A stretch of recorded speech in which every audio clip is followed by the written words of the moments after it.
Stafford coming back to town Thursday, crossover for Lions and Rams. You are Locked On Lions, your daily Detroit Lions podcast. Part of the Locked On Podcast Network, your team every day.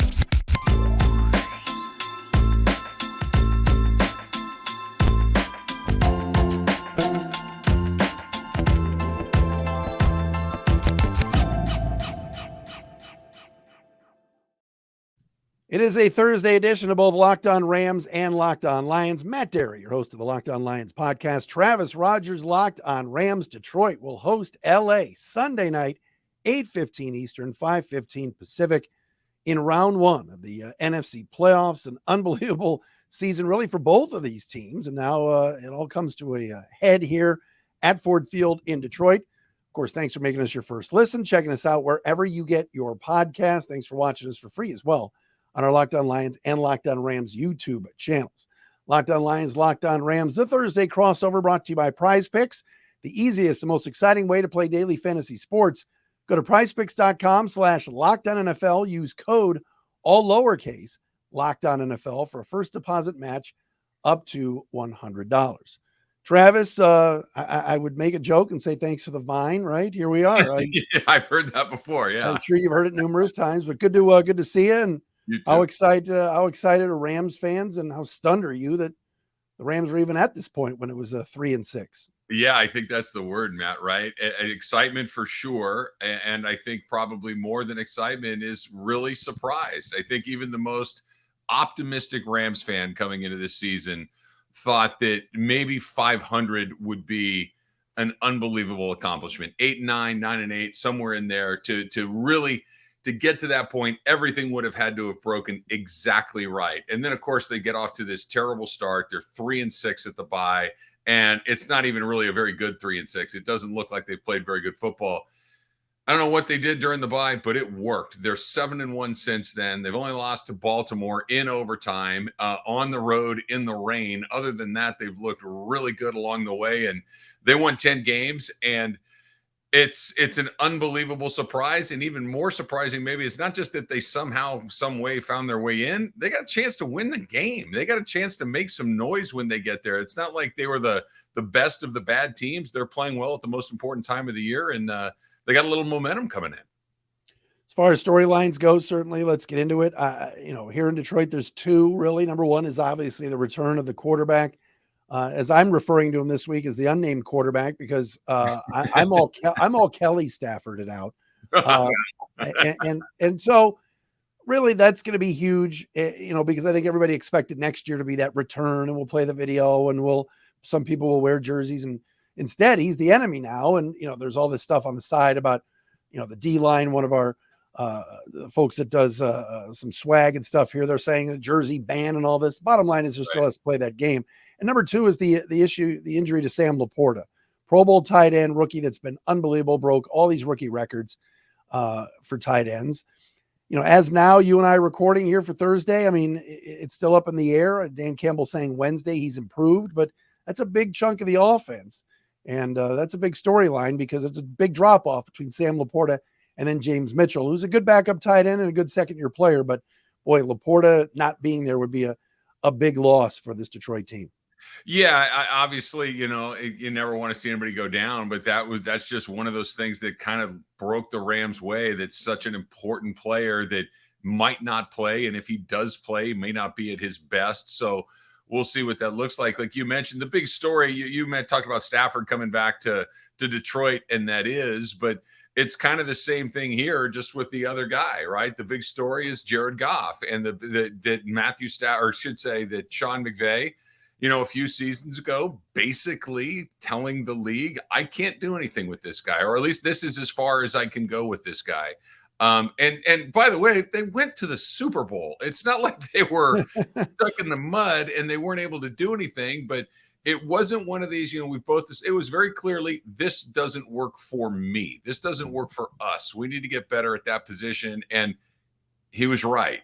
And they made the trade, and it worked like that instantly. They win the Super Bowl the very next year. So he was validated in the decision. But the story going forward is I have not read a single Rams story this week that isn't about Jared Goff, that isn't about him having an opportunity to kind of square his balance sheet with Sean McVay and a chance to say, yeah, maybe you got what you needed, but I got what I needed too, and I can win some games. And that's what I'm most interested in from a narrative standpoint is just how does Jared Goff respond? Does he take his game to another level? Does he look as good as he's looked more or less all season long? Or does he kind of have that, oh, there's my ex across the way and react accordingly? Sometimes you thrive, sometimes you don't, and we're waiting to see. I think him being at home is going to help. I think Sure. having that crowd there is going to help. And I think he's going to play good football. I love what McVay said the other day, which was classy about, hey, I might not have handled this very well. And he said it twice, which I think, in this day and age of very lacking of accountability all over the place in our country, I enjoyed that. I thought that was real classy and stand up of Sean. And I think that this is a rare trade, Travis, that worked for both teams. I mean, I think you're right. It's so cliche, but it's true. I mean, the Lions got all these draft picks out of it, and Jameson Williams and Jahmyr Gibbs and stuff, and the Rams got a Super Bowl. It did work, and the Brad Holmes blueprint is not stolen from the Rams, but he's drafted so well, like the Rams always have with Les Snead, and now Les's draft this past year was really good, just like Holmes's. So a lot of mirror images here. Yeah, there are, I should say, and it's going to be as much about the stuff, for lack of a better word, Matt, that it is about the football, because somebody's going to write the story of, I told you so, without saying I told you so. And I agree with you. Sean McVay is not a vindictive guy. Sean McVay is not a guy that's going to, twist the knife or anything like that. And he did talk about how he might have been able to handle differently. And Jared Goff, at the same time, I don't think the chip's ever going to leave my shoulder for what happened in Los Angeles. And I don't blame him. When they put that on you specifically, and they did, that's got to stick with you. And he's got a chance to square it. To kind of go to the football of it all, I really am fascinated to see how much better Jared Goff has gotten, because if there's anybody, or at least knew what Jared Goff struggled with, it's Sean McVay. It's his coaching staff. It's knowing what he might not really thrive under. I'm sure they're going to throw as much of that as they can at him and see how it handles. And if he has gotten better, and I believe that he has, I think it's going to be an unbelievable game. We got some top matchups to take a look at. We'll do that coming up next year. Locked On Lions, Locked On Rams, the Thursday crossover for Detroit and LA. I almost said St. Louis. LA coming up Sunday night at Ford Field. And this Thursday crossover episode of Locked On Lions and Locked On Rams is sponsored by BetterHelp. Thinking about therapy, thinking about wanting to talk to somebody. We're here in 2024. It's a new year. There's things that you want to get straight in your mind. And who do you talk to? Where do you turn to? And how does that all work? Well, why don't you give BetterHelp a try? If you're thinking about starting up therapy, it's simple. BetterHelp is great. It's entirely online, designed to be convenient, flexible, and suits to your schedule. And the great thing about BetterHelp is you just fill out a brief questionnaire, you get matched with a licensed therapist, and you can switch therapists at any time for no additional charge. That is key. Not everybody is comfortable with the first person that they talk to, but you can do that and switch therapists anytime for no additional charge at BetterHelp. Celebrate the progress you've already made. Visit BetterHelp, that's HELP, BetterHelp.com/LockedOn today to get 10% off your first month. That's BetterHelp, HELP.com/LockedOn.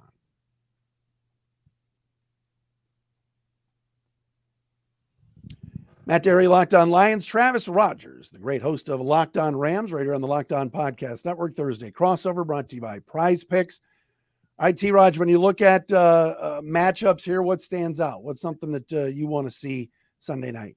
Well, I think the number one thing matchup-wise, and I don't know who the Lions counterpart is in this matchup necessarily, it's the Rams kicking game. You know what I mean? Like the Rams are the worst kicking team in the entire NFL by a mile. It's not even close. The Rams have missed 16 kicks this year.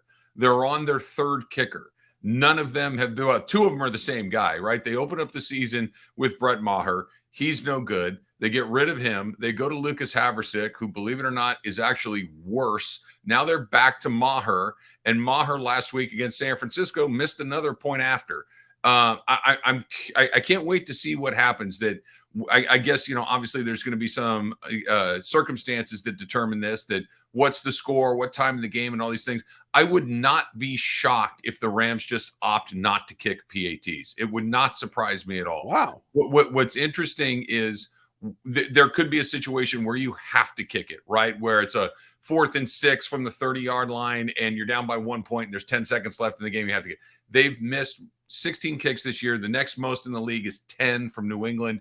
They don't make kicks. And we know how often this comes down in a playoff game to a make or a miss, or if they do try to kick PATs early in the game, if they do miss one, do they go away from it? There's a million different scenarios off of that. It's not Matthew Stafford. It's not Aaron Donald or Kyron Williams or Puka Nacua or Cooper Kupp. It's Brett Maher and whether or not he can make kicks. It's amazing because he was so good for most of the regular season last year in Dallas and had that gag job at the end of the year and in the playoffs. And Dallas obviously got rid of him, and they're doing quite well with Michael Aubrey. I think you talk about field goal defense, and the joke went, the uprights and stuff. That crowd is going to be so insane Sunday night that you're right. It's almost like the crowd needs to know and needs to watch you and me and go, oh my gosh, let's get even louder, even for a field goal, because Maher is so shaky. And I also know you guys have had your issues this year covering punts because you're 32nd in the league. So Lions had a really good week last week with Khalif Raymond returning punts. He's questionable for this game, most likely. He also has a knee issue, but that's also something to watch. A flipped field. Jack Fox has been excellent on punts. Raymond on the returns have been good on punts, on the punt return game. Lions are not exactly they're not exactly as comfortable or as uncomfortable as the Rams kicking, but Michael Badgley is not money either. Lions are also on their second kicker this year. So it would be interesting to see if this would turn into a battle of missed field goals on Sunday. Yeah, I'd be curious too, Matt, to see if the Rams actually, when it comes to their punting game, if they give Detroit a chance to return any of these punts. I would not be surprised if a number of these punts land in the end zone, land out of bounds, because like you mentioned, they've lost a couple of games, or nearly lost a couple of games, because of punt returns. The one game they did lose in the second half of the season was against Baltimore in overtime, punt return for a touchdown. They nearly blew a game that at the time felt like their entire season was riding on against the Giants with a punt return for a touchdown. So I think they may sacrifice a little bit of field position in some of this stuff and just blast the ball out of the end zone, blast it out of bounds, and kind of take that off the table for Detroit, because they really have struggled with it for most of the year. Gosh, that one against the Giants, that was like 95 yards, and he just made one turn and he was gone. He was gone. Yeah, and this is not a strong. The Rams can score. The Rams defense is average. It's not great. It's not bad, but their team's play has been abysmal all season long. Matchup for me certainly is that interior of your defensive line. Aaron Donald, Kobe Turner have been absolutely awesome. I love what the Lions offensive line has done all year. If Frank Ragnow is healthy, stays in the game, the entire game at center, he's as good as there is. And Glasgow at right guard, and certainly Jonah Jackson at left guard, have been very, very good this year. Jackson, maybe not his best year. He's going into free agency. Still somebody I would retain, but this is, in terms of 1-2 punches on the interior of that D-line, Lions have seen some good ones. Don't get me wrong. They played Baltimore and some others, but these two guys, and you could tell me, Travis, Turner is just, what a pickup that was this year in the draft. And to put him next to Donald, that's tough. That's tough to defend.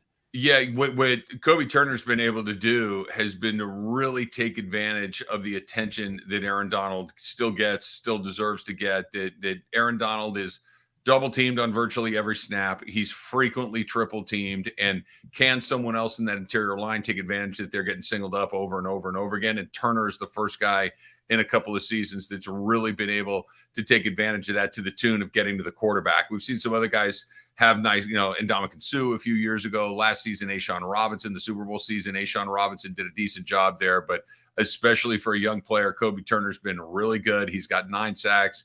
Byron Young on the outside, he's been somebody that's been able to get to the quarterback pretty effectively this season as well. But, it starts with Donald. If Donald is doing the things that he does and has done for the better part of 10 years, you have to double and triple him or he will ruin everything. So it's up to those other guys to go win, and Turner has been able to do it. You concerned about St. Brown against your corners? I think your corners, from what I've seen with the yak yards, I know there's been some missed tackles, and that's concerned Sean McVay, hasn't it?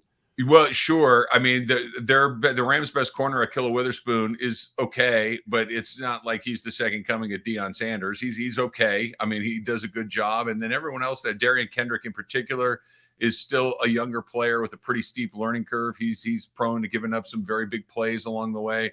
Got a little bit of optimism last week that Russ Yeast kind of stepped in and had a nice game in the slot. He filled in at safety. Jordan Fuller got hurt last week. We're still waiting to see whether or not he might be able to go. So the Rams secondary is a classic bend, don't break sort of situation. They're going to give up some plays. They're going to give up some yardage. They don't give up a ton of points. I go back and forth with the Rams fans on Twitter that, oh, here we go again. It's like, yeah, I understand they're moving the ball, but they're not scoring. So that yardage is one thing, points are another. They give up yards, but they don't give up a ton of points. Travis and I will come back coming up next. We got to get into how the Rams are going to win this game, how the Lions are going to win this game, and some predictions. And the Locked On Lions audience is also asking me to ask Travis a very important question about Dan Campbell. You know where I'm going with this. We will do. They're out there. They're like spies. We will do that coming up next as well, right here on Locked On Lions and Locked On Rams, the Thursday crossover.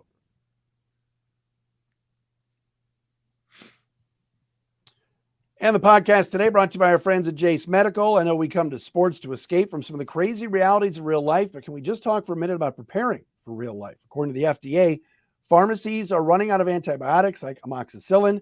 It's right in the middle of the worst flu season in over a decade, which is pretty scary. Of course, it's freezing here in Detroit, so cold and flu season is here. I can't imagine a more helpless feeling than if one of my kids or something like that got sick while a supply chain issue kept them from getting the much needed meds they need. Thankfully, we'll all be okay because of our friends at Jase Medical. That's Jase Medical. The Jase case is a pack of 5 different antibiotics to treat a long list of bacterial illnesses, including UTIs, respiratory infections, sinusitis, skin infections, among others. This stuff could happen to any of us. So visit jasemedical.com and complete your physician encounter. It will be reviewed by a board-certified physician, and your medications will be dispensed by a licensed pharmacy at a fraction of the regular cost. So that's saving you money. It's never been more important to be prepared than today. Go to jasemedical.com and use offer code LOCKEDON to get $20 off your order. That's jasemedical.com.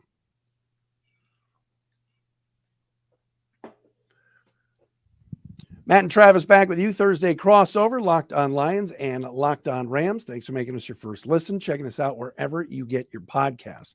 All right, Travis, my audience, they're crazy. They're like, you got to call out the Rams guy. And I'm like, I got to listen to this.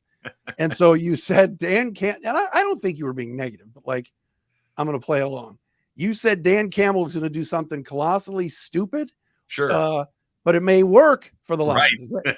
Right? So we know what are you taking a shot or no? Or are you just like saying he's crazy? What I'm saying is that I don't know how to prepare for someone that's wildly unpredictable. That's what I'm getting at. That This is somebody who will go for it, who will call. Going back a few years ago when Detroit came back to LA with Jared Goff, an onside kick, a fake punt. Like there's all sorts of things that he does that, there's spots for fake punts. There's spots where you go for it on 4th down that most NFL coaches fall into those little patterns where you kind of know where it's going to come and know where to look for it. There is no pattern with Dan Campbell. He is a wild card among wild cards. So that decision, like, hey, we're going to go for it right here. We're going to give this a shot. Okay, well, all of a sudden you hit somebody flat-footed, and I don't know what it is. Now, if you miss it and you go for it and it doesn't work, it could be the thing that keeps the Lions from winning the game. If you go for it and you hit it and nobody sees it's coming, it could be the thing that wins you the game. Sean McVay is a very dynamic head coach and a play caller and all these stuff, but he's a pretty conservative guy. You kind of know where he's going to go with with this sorts of stuff.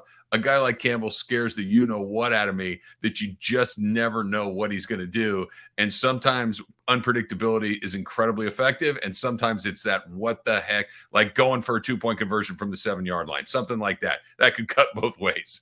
Yeah, no, I mean, here's the thing. I mean, he's done such a good job. And yes, Sean McVay is a Super Bowl winning coach, and is that, he's that breed of new look, young. Everybody wants the next Sean McVay, the McVay tree, the Shanahan tree, all of that. Here comes Dan Campbell with the meathead thing, the biting the kneecaps.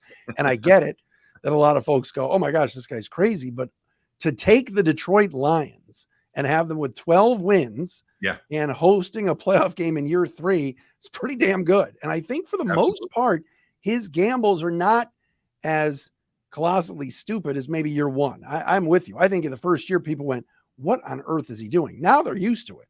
I think in a game like this, I'm not saying that he's going to. Go ahead. I was just going to ask you, like, I don't think that he all of a sudden morphs into some, unbelievably conservative guy. He's still going to Dan Campbell it up, right? He's still going to do what he does. I would think so, but I think, like you said, if he knows that the Rams special teams have been so bad, he may want them on the field and go, all right, it's a 4th and 4, and I usually go for it. Let me bring the punt team out and see if these jokers jump off sides. It's possible. Sure. So that could play into it. But I do think, like you said, a fake punt would not surprise me in this game. I don't think he's going to run a fake field goal. 4th and if he had to do it again from the 7, like he did in the Dallas game, I think he maybe would have taken the extra point or kicked the extra point. But it's interesting. I think he's just done a whale of a job. X's and O's wise, he's got arguably the best offensive coordinator there is in the game. And Ben Johnson's going to get a head coaching job. So we'll see, I think, but it will be interesting to see how he does play this and how he does coach this, as opposed to what McVay does. Yeah, he has been exactly what they needed in retrospect, right? He comes in, and I'll be honest, when I first heard him and listened to him and watched him, I'm like, oh boy, this is going to be a disaster. And it hasn't been. Like you just said, here you are, you won the division, you won 12 games, you're hosting a playoff game, so it has certainly worked. This is uncharted waters, and I just wonder if the heart portion of his leadership, which obviously is his bread and butter in the way that he does it, it doesn't supersede this portion of it, the analytical portion of it, and just that, well, this is what I do, and okay, cool, but if this doesn't work, it could cost you the game. I don't know if that part of the decision-making process is fully locked in games like this. We'll find out. No, for sure. As far as how the Lions win, I mean, they got to win the turnover battle. I've been saying it all week. Look, Rams fans know that occasionally Jared Goff has one of those games, and he's had a couple this year where he throws it to the other team. I mean, the pick six against the Raiders in the Monday night game earlier this year, some of it was St. Brown's fault and everything else, but those are ones that sometimes Lion fans store. I think the Lions win if they win the turnover battle. And if the Lions run the football and get back to the Gibbs and Montgomery two-headed monster and really pound the Rams up front, that keeps the LA offense, obviously, which is so good. And we haven't even mentioned Nakua yet. What a year he's had. Oh boy. Off the field. So I think that would be another way that the Lions with ball control would win this football game. What do you see? Yeah, I think that it's not dissimilar to the way that I think that the ideal blueprint for the Rams is you need to have Kyren Williams touch the ball a lot.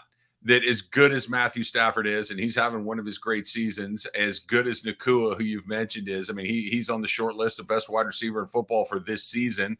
Cooper Kupp maybe hasn't been the player that we've come to know over the last several seasons, but he's been better in the second half of the season than he was in the first. But I really, truly believe it comes down to Kyren Williams. When Matthew Stafford has some play action to work with, when the Rams have a running game, they're really tough to beat. They have looked like a totally different team since he's come by. And if I have a criticism of Sean McVay, it's his propensity to kind of abandon the running game if it doesn't bear fruit early in the game. That if they're not able to move the ball on the ground because he has such a good quarterback, because he's such a passing-oriented head coach, he immediately goes to that passing game. I don't really care how many yards Kyren Williams has necessarily. I know that the Lions are a pretty stout team against the run. I care how many times they try to run the ball. So if he runs it 20 times for 100 yards, great. If he runs it 20 times for 65 yards, I think that's nearly as good, because I think that you have to continue to pay attention to it, continue to try to stop it, and it opens up some things for Matthew Stafford. So if they stick to the running game, like you said, don't turn it over, and I'll bring it full circle again. Make the kicks you have to make. You don't have to make a 55-yard field goal, but can we make the PATs? Can you make field goals under 40 yards? Can you make the kicks that you're supposed to make? Run the ball reasonably effectively, or at least a commitment to the run game. And I think that's the secret to their success. A couple of things to watch too on the Lions front. Number one, third quarters have been a real problem. The cornerback situation right now is not been good, although getting Chauncey Gardner-Johnson back, and kind of using him as a hybrid. Brian Branch is really good. The guys on the outside, Kendall Vildor and Cam Sutton, have not played well as of late. And when you're playing Puka Nacua, like you said, who's had as good a year as anybody, and if Cooper Kupp is playing like 2022 Cooper Kupp, that's something to keep an eye on. Prediction wise, Travis, what do you think? I think it's a close game, and that's why it scares me as much as it does, Matt, because what do close games mean? It means kicking. It means making a kick or missing a kick. I will be optimistic and hope that Brett Maher has a good day. We'll call it 27-24 for the Rams, but I think this is the best game on the board the entire weekend. I think it's the most competitive game on the board. It's got the best stories of the weekend. If the Rams can make kicks, I think they squeak it out. Wow. No, look, it's a 3-point spread for a reason, right? I think that crowd plays a factor. I do. Obviously for this building, and obviously the last Lions home playoff game was 93 at the Silverdome. The Brett Favre Sterling Sharp game that Lion fans want to forget, and they'll probably be ticked off I brought it up. But this place is, I can't even imagine. Like I said, I was there for the Monday night game against the Raiders, and that's the Raiders. And yeah, when you see the silver and black uniforms, you get a little bit fired up. But sure, I mean, it was deafening. But for something like this, with all these stakes and it being number 9 coming back, I think the Lions win it based off. I think the crowd is going to play a factor. I think a couple of false starts, pushing a 3rd and 8 to a 3rd and 13, play a role in this thing. And I think the Lions win, we'll say, similar to you, like maybe 27-21, something like that. Yeah, I'm curious to see what the Rams do with that crowd noise, because look, it's kind of embarrassing to say, but I've said it so many times, I've gotten used to it. The Rams really don't have much of a home field advantage. There's a ton of people that come into SoFi Stadium and kind of take the place over, and they're used to playing in front of hostile crowds. And what the Rams are at the most important spots, they are experienced. They're experienced at head coach. They're experienced at quarterback. The offensive line has some guys that have been around the block a few times along the way. Cooper Kupp is not going to freak out because it's loud in there. He knows where to be and what to do. Aaron Donald is going to take care of his business. Their most important, their best players have been through this a lot. Not necessarily the same for a lot of the Lions' best players. This is uncharted territory for a lot of them. So kind of that push and pull of home field advantage, raucous crowd, adrenaline versus just, hey, I've been here before. I know what this feels like. I know how to respond to it. Travis, was fun, man. Great to see you, and good luck Sunday night. You got it, Matt. Thanks. Travis Rodgers, Locked on Rams. Check him out on Twitter or X at Travis Rodgers. I'm at Dery Speaks, Matt Dery, Travis Rodgers, Locked on Lions, Locked on Rams. It's the Thursday crossover. It's been brought to you by our friends at PrizePicks.